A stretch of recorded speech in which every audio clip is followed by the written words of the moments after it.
Welcome to City League Sports, the show that gives some love for all the special people that make the Columbus City League Sports amazing.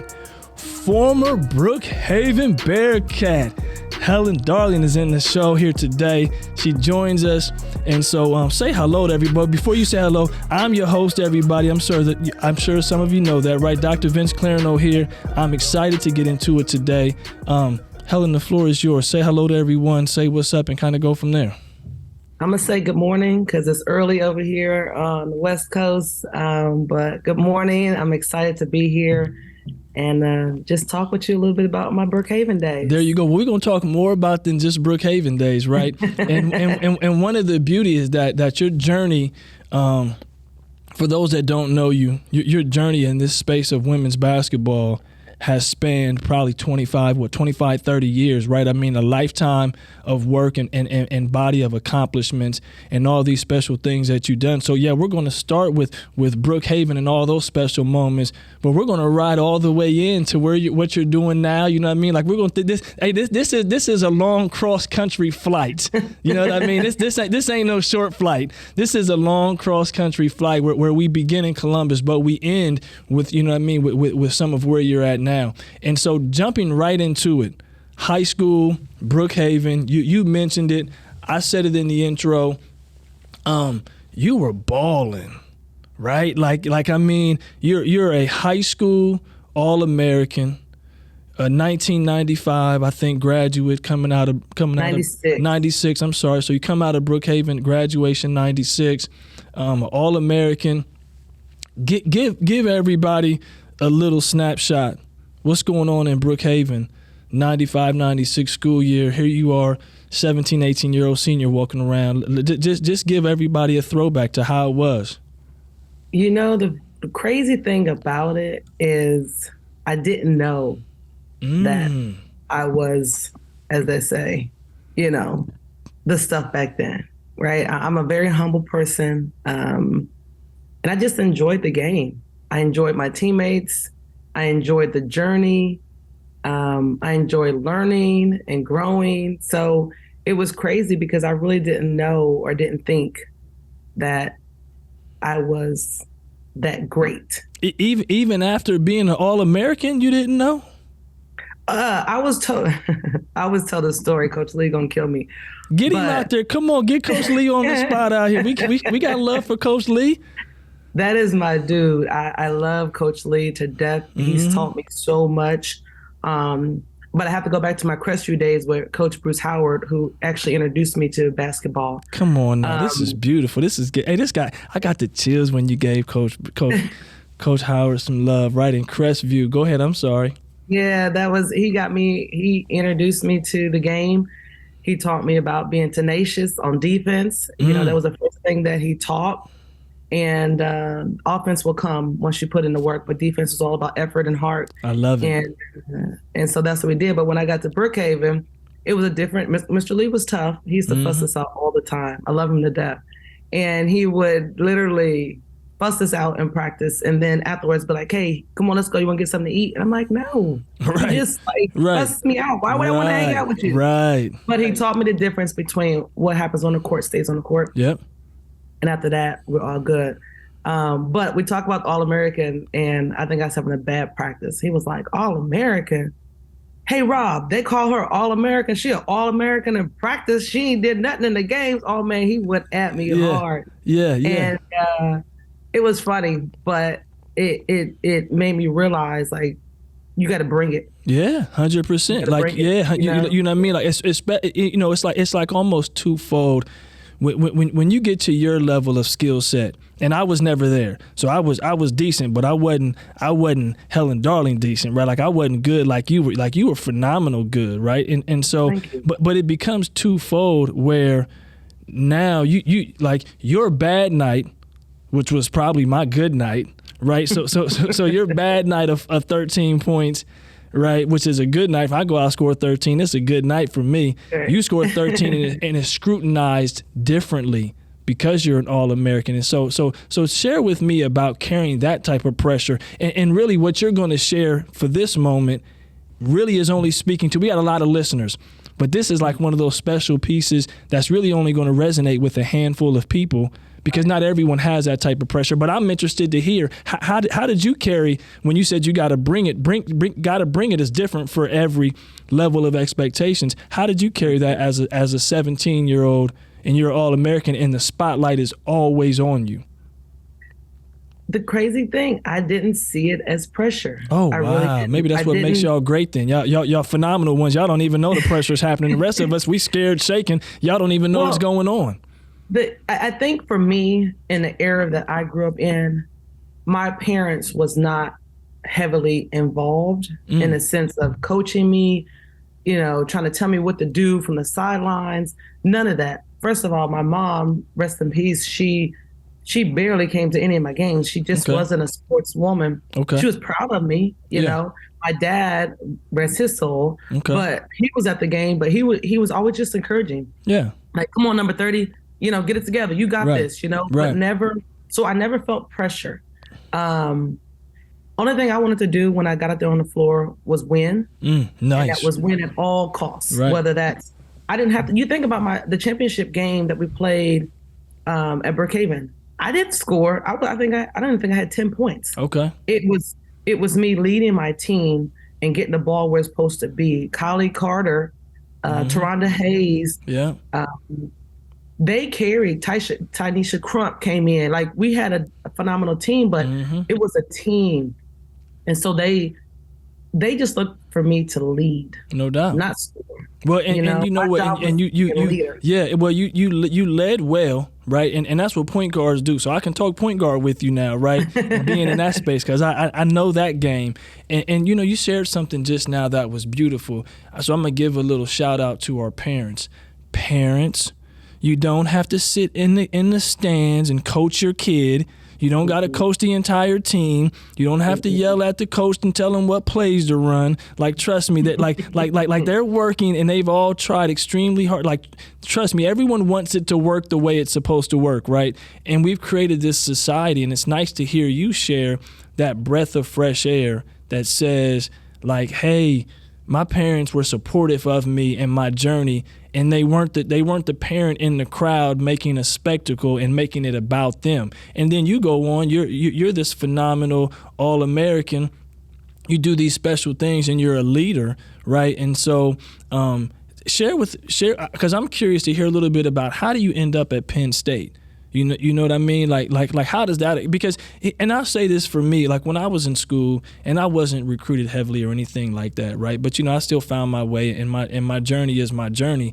But absolutely. But a lot of schools, like I don't know how much I even knew about Penn. If somebody would have asked me as a kid growing up, Penn State, I would have just thought they only had football, right? Like, to be very honest, I wouldn't have, and I didn't understand that scope of it till maybe my junior year in high school. Like, oh, like schools have multiple sports, right? Other than what you see on TV. And so, how do you end up at Penn State? Well, during my recruiting process, again, we grew up very poor. Okay. And so I knew that I wanted to get away from home, but I didn't want to be too far away where my family couldn't come see me or I couldn't get home. Right. And I knew we couldn't afford flight. Right. Yeah. At the time. Yeah. So I had to be able to drive. Yeah. I had to be with it. So I knew right away. No NIL back when we was kids. I wish. Come on, wasn't no NIL back when we was kids, right? But just to make a long story short, I just knew. And so when people would call, it was like, how far away are you? And I didn't want to go more than 7 hours drive. And so I cut a lot of schools off real early. I didn't even entertain it because I knew I wanted to stay close. As far as how I ended up at Penn State, Penn State recruited me, but I just knew I needed to get away to grow up. Yeah, beautiful. If I had to do it all over again, I mean, I love Penn State. I had a great experience at Penn State. Penn State helped me grow into a great athlete. But I just felt like Penn State was where I needed to be. One, because they didn't have a point guard at the time. Okay. And so I knew I could come in and play. So that was important to me. Okay. And so Tina Nicholson was leaving. They were recruiting 2 point guards. And me being who I am, I'm like, oh, I'm going to get that starting spot. No doubt. Love it. Love it. That's that competitive spirit juicing in here right now, everybody. Yes, indeed. Yeah. Okay. So now you end up at Penn State. And so while there, you did your thing, right? And so let me kind of like run down, you're a 1,000-point scorer, over 500 rebounds, 600 assists, great career. You're the only Penn State Women's Big Ten Player of the Year. You all go to the Final Four. And these are things that I don't believe Penn State women's basketball has duplicated since you've been there, right? And so like you're a part of this great run that they have. So when you look back on that, what do those experiences and memories say to you? Like, does something stand out? Is there a moment? It doesn't even have to be a hoop moment. I mean, I've never been to Penn State in the respects of like really like seeing the energy and those things. So are there memories or something about your experience that really kind of stand out, or something that holds dear to you? It is, and I would say when we came in as a freshman. So when I came in as a freshman in '96, it was 5 freshmen and JUCO players. So we had 6 new people on the team. You're talking about a rebuild. Exactly. And when we first got there, the team before us, they were in the top 25. Okay. We quickly fell out of there. We quickly fell out the top 25. Yeah. And so the thing that I remember most is just the journey. And my coach saying, we went from the doghouse to the penthouse. We literally did. I mean, because we went from the first year not being, I don't even know how many games we won. Second year, we didn't make it to the NCAA, but we had to go to the NIT. Okay, got NIT, big. We're not going to no NIT. Like, that's for ill. Right. My coach was like, no, we're going because it's about experiences. So she said, we're here. We got to play it. We might as well win it. Right. And we did. And then we actually went to the Final Four to see it. Oh, and so she nice. was planting Where was it at? Where was it at? Cincinnati. Okay. So you all not in it, but went to Cincinnati as spectators to see it. Because she wanted us to get an idea of what it was to be there. Right, yeah, what it looked like. So if we seen it and we can visualize it, then we can get there. Right. Well, and I share that with high school coaches all the time and say, you should take your teams so that they can help visualize it and see it. But I've never really heard that at the collegiate level. I mean, shout out to Penn State, your coach at the time. Shout out to Penn State athletics to say, we're going to pony up and and pay the expense for them to go and see it, right? Because I don't think every university is like going to pay for a collegiate field trip, because that's what that is, right? That's a collegiate field trip, right? You get to go hang out and see the Final Four. So you go to see it in Cincinnati and then share with us now, so then what happens from there? Well, then my junior year, we make the NCAA, but we lose in the second round. Okay. And then my senior year was so amazing. I can't even explain it to you. It was just an aura that we knew we had a great team because we had put in the work. You got to think, we've been together 4 years now. Right. Grew up together. And we put in the work off season. We put in the work. And so it was in Philadelphia. Okay. With my best friends from Philly. A lot of people at Penn State are from the Philadelphia area. Okay. So it was in Philly, and Renee was like, it's in our home state. We have to go. Right. We're going to go. Right, it wasn't a question. We're going. Okay. And I tell you, we were so in sync as one. We literally practiced 45 minutes towards the end of the season, like middle of the season, because we were so on point. We came in, we did what we had to do. Right. We worked hard, and there was no need to keep us for 2 hours. Right. And so I just remember that vividly. Like, it was like, get in, get out, let's go win it. Yeah. And when we upset Louisiana Tech. Okay. That was, and then I can't remember which one's first. Iowa State. Iowa State was the one that I got the rebound. I think we were down 1 with, 5 seconds left. Mm-hmm. We shoot the rebound. We miss it. Somehow, some way, I got that rebound and put that ball back up. Nice. and we get to go to the Final Four. Yeah. So it was just an amazing journey. It really was. It really was. You know, the beauty of it is, and I've shared this on other shows, and I continue to share it because I think it's important. You know, there's a lot of ways in which we feed ourselves as just this human species, right? We feed ourselves physically with food, but then we feed ourselves, you know, mentally through, gaining more knowledge and information. But we also got to feed our soul, and we feed our soul through our memories. Getting a chance to have a space to talk about these things, whether they're good or bad, right? But sharing these things help feed our soul, and it helps us be able to connect. So you have these warm memories of Penn State. So I got to ask, with being the only Penn State Big Ten Player of the Year, is your number up in the rafters? Yes. So they've retired your jersey. They retired number 30. They did. Beautiful. Okay, I wanted to make sure because I didn't see that, and I was going to say, like, Penn State, you got to get it together if you're a singular individual of Big Ten Player of the Year. But so when did that occur for you? Tell me a little bit about that. When was that for you? When did that occur? It was maybe my first year in the league, first or second year. Oh, so early on then. Yeah. Okay. Yeah. Okay. Yeah. So it happened almost immediately after you get out of school. You're talking about somewhere like in 2003-4 type range at the latest. Yeah. Oh, nice. Yeah. Okay. That's huge then, right? I mean, so you're experiencing all of these wonderful things through the sport of basketball. We started off, we talked a little bit about like how, this journey and this flight, but you also had an opportunity to play on the U.S. women's national team. You guys were over in Spain playing.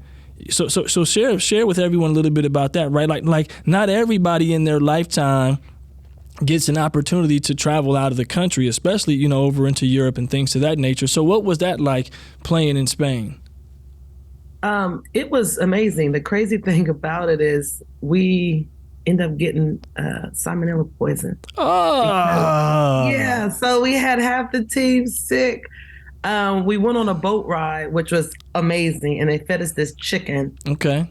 Luckily, I didn't eat it. I ate a piece of it, and I was like, "Yeah, this tastes funny." This ain't for me, right? Okay. Yeah, I'm like, this might be duck. Right. No, this tastes. Yeah. No, I get it. Okay. but it was great. The experience was great. But when I tell you, it was vicious over there. Oh my goodness! Like Spain.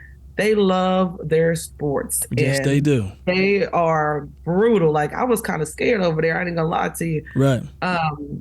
But the experience was great. And I share this quick story. No, please. I tried out I got invited to USA Basketball every year. Every year. Okay. And it wasn't until, what year was that? My freshman, one of them years that I finally made it. But what I think the USA Basketball loved about me is that I was a competitor. So ideally, in my mind, I think they only invited me to compete to get other people better. Okay. Because you think about it, I made the Junior Olympics, right? Matter of fact, one year I got cut from the Junior Olympics. Okay. But then they invited me to the real Olympics. Oh, wow. With, okay. your Katie Smith, your Shannon Johnson, your Teresa Edwards, like all these Olympians. Right. I'm like, well, if I didn't make the Junior, right, why would you bring me, a step higher? But guess what? I went and I competed. Yeah. And I worked hard and I made everybody better. So certainly. I didn't care. I went because I was like, if you're gonna invite me, let's you get gonna it. see me. Yeah, you gonna right. Let's get it. Yeah, you know. Yeah. But it was a great experience all the way around. USA Basketball was a great experience. But I did make the Junior Olympics that year, and we had a great, amazing time. Yeah, you all were over, and so I had a brief opportunity to visit Europe, and you were over in an area called Palma. And Palma's a beautiful place. I mean, like Palma's a beautiful place in Spain. And so basketball is taking you all of these phenomenal places, from the time. And first, I know you said rest in peace, but share your mother and father's name for the show, because I believe in giving people that type of love. my father's name was Donald Darling. He's a twin. Yeah. Okay. They were big time basketball players at Central High School. Yeah. Ronald and Donald. Donald was my dad. And then my mom is Patricia Smith. Got you. Okay. And I say that because Donald and Patricia have raised a phenomenal young lady here, right? Like, and I say that to you, and I say young lady in the most purest sense, right? You know what I mean?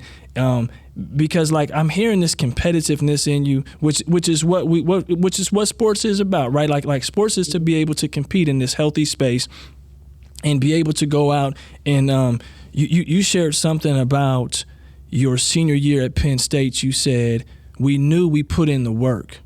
Right. Mm-hmm. And I think this generation, for some odd reason, thinks that there's like some magic dust somewhere that you don't have to put in the work and we just sprinkle dust on you before the game and you go out and perform well. And time again, I try to share with parents and coaches and kids specifically when I get a chance to speak with them, like you actually have to put in the work. Sports is the one place where there's no shortcut to the success. The success only comes with the work that you put in. Right. And so. But Vince, just real quick, just to add to that, when I say put in the work, it's physically and mentally. So not only do we put in the work on the court, right? We put in the work watching film. Love and it. Think I don't know if they do that anymore. Mm-hmm. But we were Annie Troyan, she was anal. She was so anal about watching film and understanding it. And when I played in high school, I played pure just because I love the game, right? Right.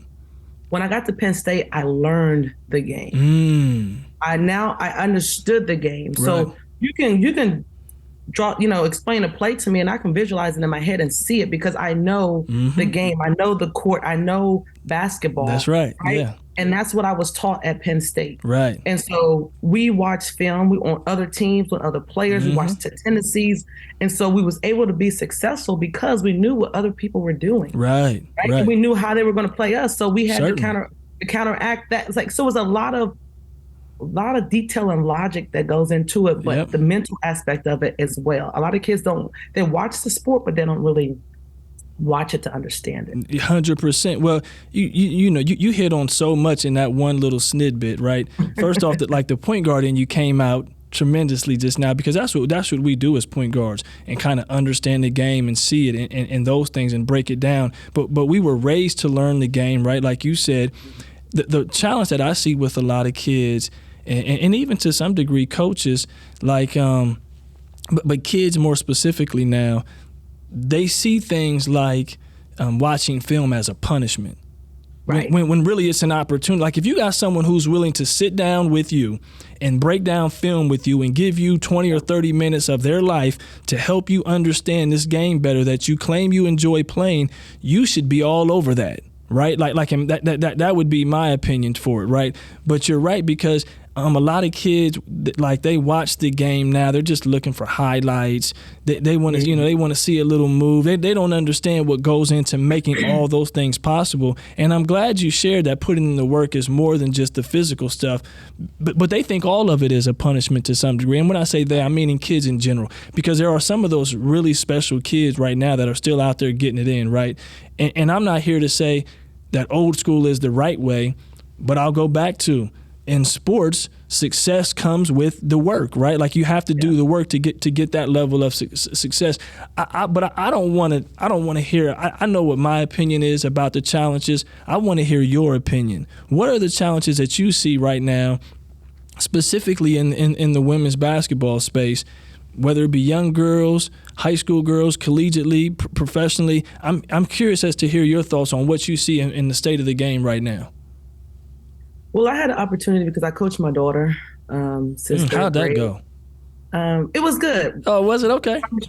A quick story, and no, you don't got to be quick. This your time, right? I want to hear because I'm curious to hear about I love parent coaching stories. Well, I started coaching I was asked to coach. Because I said I didn't want to coach my kids, but I was asked to coach my daughter in third grade. Now I trained them if they asked me. Okay. But my daughter's seen a different side of me. So when I was coached, I'm very aggressive. I'm very dominant. I'm very loud. I'm very into it. Okay. And it frightened my daughter because she didn't see that side of me. Right. She used to mom. She just seeing mom. Yeah. She ain't seen coach yet.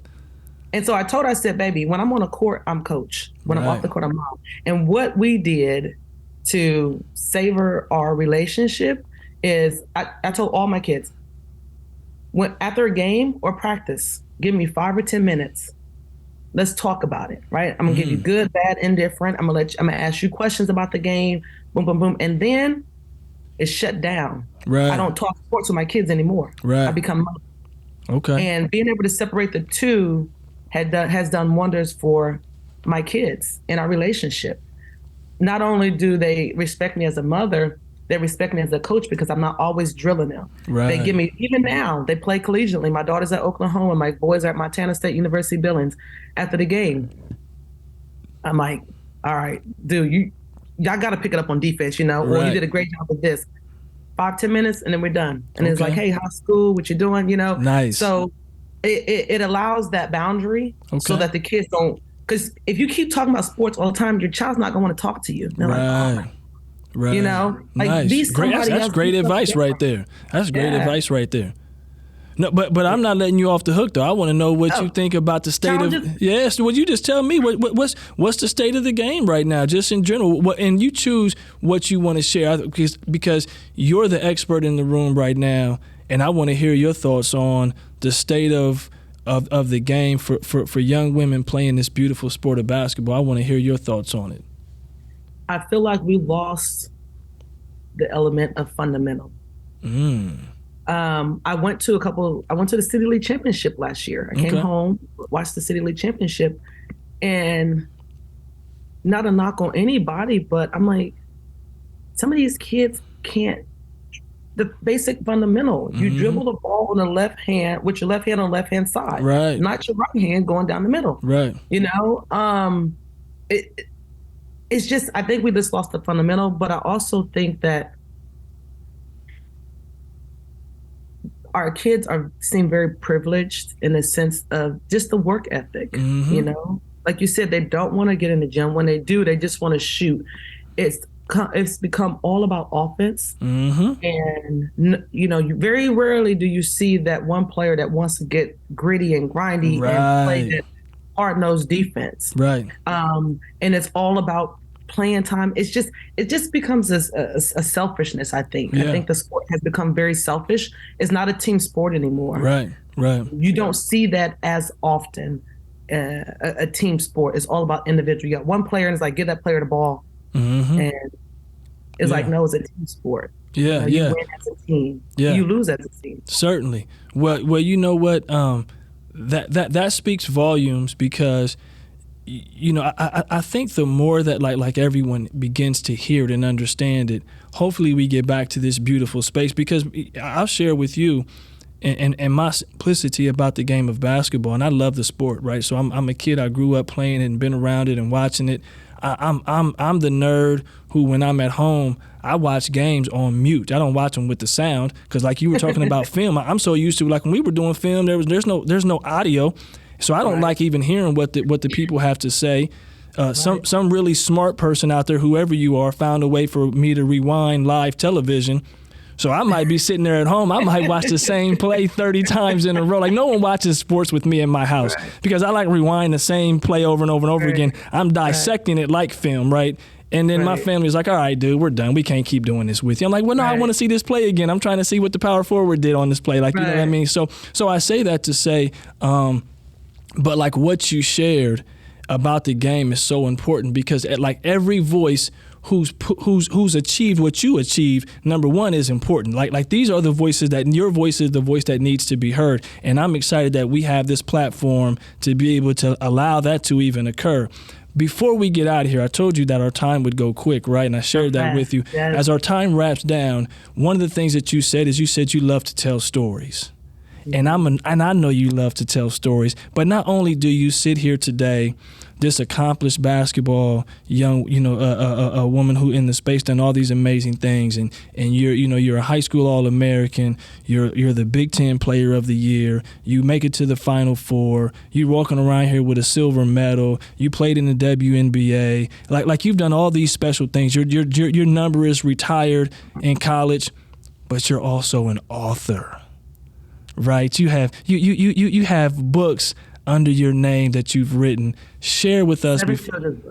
So share with everyone. I want to hear that side of your journey, and we'll end on that as a storytelling piece, because that's the most phenomenal story, right? Is that you've been able to share a part of your space through the gift of books. So share with everyone a little bit about that.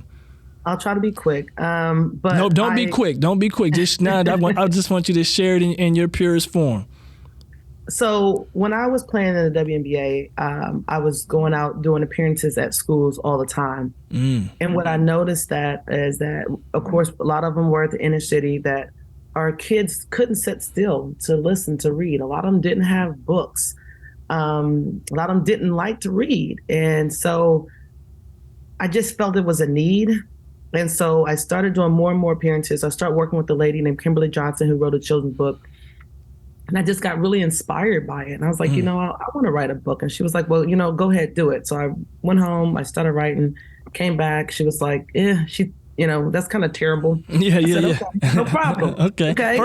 First draft. Yes, indeed. And the crazy thing about it is I had these thoughts in my head. And one morning I just woke up at 3:00 in the morning.